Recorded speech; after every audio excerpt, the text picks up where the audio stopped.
this time I think it's a welcome change in that way that relatively speaking there is not too much buzz in the budget, there is not too much change in the budget, and therefore especially from the indirect taxes point of view, except for two important changes, increases in the negative list and VDS sort of a situation in service tax, there is very little to look at in the budget.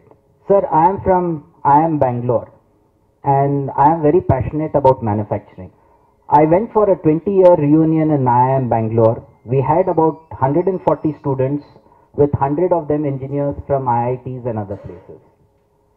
I did a poll survey as to what these people are doing 20 years down the line. 100 IIT engineers, what they are doing 20 years down the line tells a big story. To my shock, there were the number of people in manufacturing. I am in manufacturing, and so I was finding out what people are doing: consultancy, manufacturing, marketing, investment banking.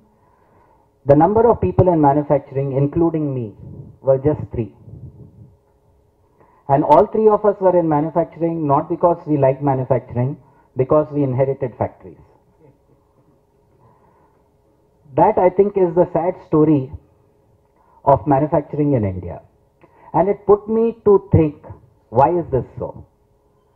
And it did not take rocket science to understand that manufacturing for the last 50 years especially has been the maximum tax sector. There is probably no tax in the country which leaves manufacturing alone. And if it was only tax, it would still have been okay. I'm just coming from a meeting from electricity, and I was just mentioning to you, every sector like electricity, because they have to give free power to farmers, they look where they can garner revenue. So they put 60% extra tax on manufacturers. You look at any other sector, whether it is water or property tax or anything that you look at, the maximum effect of tax comes on the manufacturer.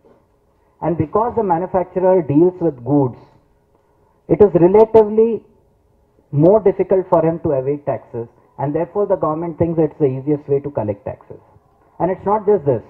When the politician looks for his poll funding, he looks at the manufacturers. So this is one of the major reasons why manufacturing in India today is at just 16% of the economy, when we have a country which is full of huge resources in terms of human resources at a very, very low cost compared to anywhere else in the world. And I can proudly say one of the most intelligent and qualified human resources. Why is our manufacturing sector doing so poorly? It is because of this reason. And given this backdrop, we need to make a system which incentivizes manufacturing, which makes manufacturing much more interesting.